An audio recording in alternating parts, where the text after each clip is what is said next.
Antes, tampoco hay, bueno, hay varias generaciones aquí, pero antes muchos de nosotros tuvimos que ir a la biblioteca y buscar en un cajón los archivos y las fichas y pidieron a la señorita bibliotecaria y pedirle el libro y buscarlo y lo traían y uno se echaba un buen rato en eso. Ahora no, entramos, sacamos, buscamos, seleccionamos y tenemos información de mucho valor. El tema está en que para hacer eso, uno, hay que tener habilidades de selección de información y dos, hay que invertir tiempo. Y tres, me atrevería a decir, la capacidad de atención va disminuyendo, así como la de ustedes que empiezan a bostezar cuando yo hablo mucho. Entonces, el desafío está en ser capaz de hacer un consumo inteligente de la información. Bueno, ya di el primer 3, ahora un segundo 3. 3 dimensiones fundamentales. Y quiero poner una nota al pie. Estas no son recetas del éxito, son recomendaciones para, como dije al principio, una ruta de navegación y una discusión que podamos tener ahora y después. 3 dimensiones que me parecen fundamentales. Contenido, continente, no en términos geográficos, sino que aquello que contiene el contenido, y contexto. Esa triangulación es fundamental que exista. No es la única manera de entender esto, pero me parece que es simple y bastante clara. Contenido, continente y contexto. Y que el triángulo esté al revés y esté afirmado en el contexto no es mera casualidad. Vamos a ver. Si tenemos solamente contenido de valor, tenemos una biblioteca. Bien, útil, muy útil. Si tenemos solamente continentes, tenemos dispositivos. Hoy día la laptop, ayer el ordenador antiguo y antes de ayer la máquina de escribir, el dispositivo, el aparato. Si tenemos contenido y contexto, pero no tenemos la tecnología, el continente, tenemos una escuela analógica, offline, sin acceso a la tecnología. Una escuela con biblioteca, donde los niños van y estudian y aprenden sus materias. Si tenemos contenido y continente, pero no tenemos el contexto que permite que le da el soporte a este triángulo, tenemos laptop o netbooks subutilizadas para que memoricen la tarea, para que bajen de Wikipedia, que hagan la tarea por los niños. Si tenemos la triangulación entre contenido, parece trabalengua, continente y contexto o multicontexto, y ya voy a explicar por qué, entonces empezamos a aproximarnos a algo que ya empieza a ser más consistente y empieza realmente a ayudarnos a ver el proceso de incorporación de las tecnologías en el aula.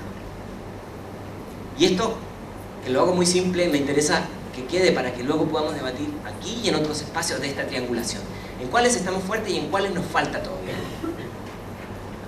Me voy a concentrar en el contexto, y en este contexto que, según nosotros, nos ayuda a acercarnos a algo que entendimos como el aprendizaje invisible, que es, nuevamente, este soporte de las tecnologías digitales. Voy a proponer 6 ideas para envasar el conocimiento.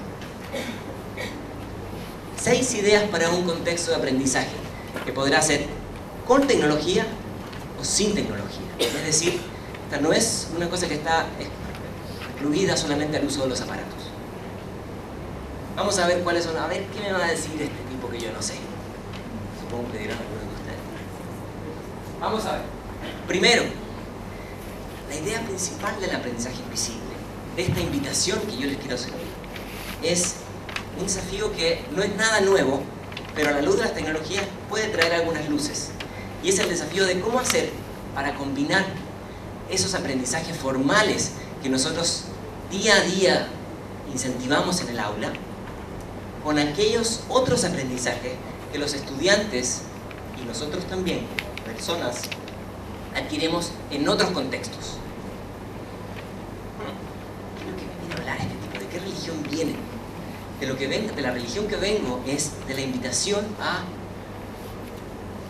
que seamos capaces de construir puentes entre aquellas enseñanzas que nosotros hacemos en el aula, en los contextos formales, que son con un programa de estudio, con una certificación, y buscar la manera, el desafío no es fácil, buscar la manera para reconocer, valorar y potenciar esos otros conocimientos que los estudiantes traen desde otras experiencias, que podrá ser la familia, los amigos, la observación. Ya voy a ir un poco más profundo.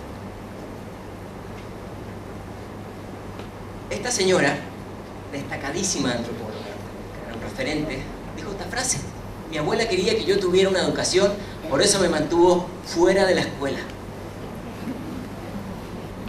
Aquí lo interesante, o el motivo por el cual traigo esto, es no por la guerra de la escuela, sino por traer la luz a otros espacios donde nosotros aprendemos mucho. Voy a dar algunos datos interesantes. Bueno, otra fotografía mental que me encantaría que puedan tener es cómo construimos un puente entre el aprendizaje formal, que es el que más hacemos nosotros, el aprendizaje no formal, que podrá tener que ver, por ejemplo, con aquellas actividades extracurriculares que incentivamos dentro de la escuela.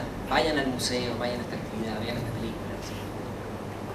Con el aprendizaje informal, que es un aprendizaje que existe desde hace muchísimo tiempo antes que el aprendizaje formal, que siempre ha existido, pero hoy día, en una época en que el conocimiento juega un papel tan importante, es importante volver a visibilizar.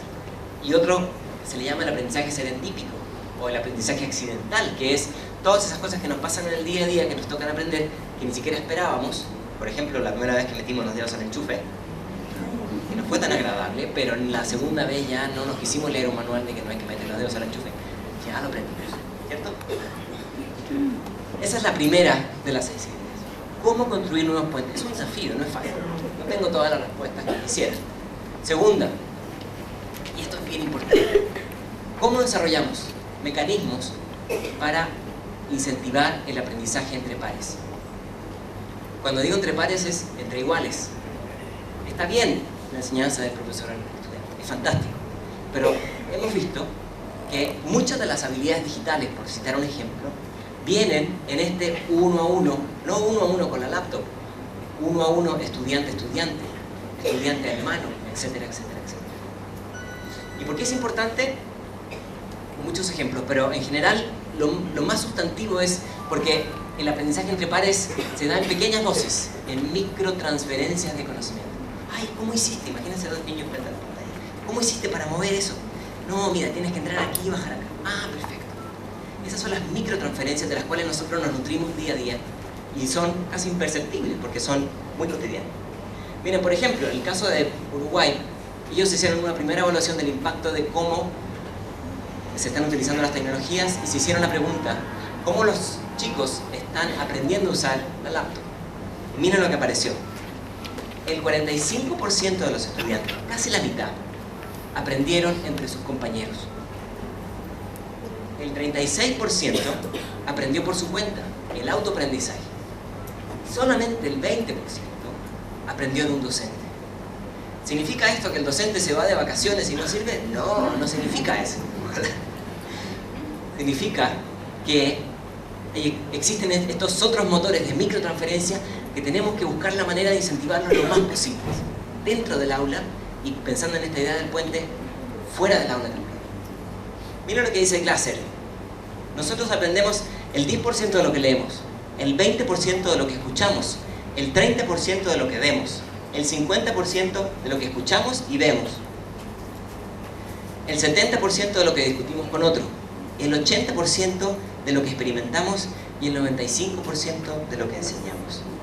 Si sumamos no nos da 100, nos da bastante más, pero lo interesante es esta idea de no solamente tiene valor en incentivar el aprendizaje entre pares, sino que es una poderosísima fuente de aprendizaje para los propios estudiantes. Entonces, bueno, aquí hay una invitación que me parece importante tener en mente. Yo siempre digo que me gusta mucho el caso de Finlandia porque el Ministerio de Educación de Finlandia contrató a estudiantes para enseñarles tecnología a los docentes. ¿Se imaginan eso aquí? Interesante. Tercera idea importante. Ya para ir terminando porque estamos vamos a abrir espacio para el debate. Aprendizaje para toda la vida. Sabemos que vivimos en una sociedad de conocimiento, que algunos la llaman la sociedad postindustrial, que vive de manera paralela o simultánea a la revolución industrial y a la revolución agrícola que existirá en distintas partes de la República. Pero existe una sociedad de conocimiento, existe gente haciendo investigación, haciendo innovación, y existe gente trabajando en oficinas comunes y corrientes, pensando en cómo darle más creatividad al servicio o al servicio que ofrece. Ahora, desde esa perspectiva, el conocimiento juega un papel sumamente importante, se convierte como en el combustible que hace que la máquina se mueva. Ok, Ok, perfecto, me encanta el discurso, ¿y qué hago con eso? Resulta que la sociedad del conocimiento hace esta invitación a aprender a lo largo de toda la vida. Ok, ¿qué se hace con eso? Aprendizaje para toda la vida no significa pasarse toda la vida en la escuela o toda la vida en la universidad. Significa desarrollar mecanismos personales para estar permanentemente aprendiendo. Es esta idea de hágalo usted mismo. Usted mismo busque sus mecanismos para estar permanentemente aprendiendo.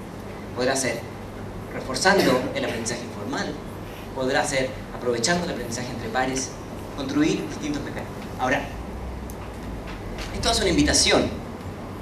Es más que el que aprendemos, más que aquello que aprendemos, poner un poquito más de atención en el cómo aprendemos. Y no solamente cómo aprendemos, sino que cómo desaprendemos. Porque eso es difícil. El ministro hablaba de cómo cambiar de actitud. Cambiar de actitud significa desaprender.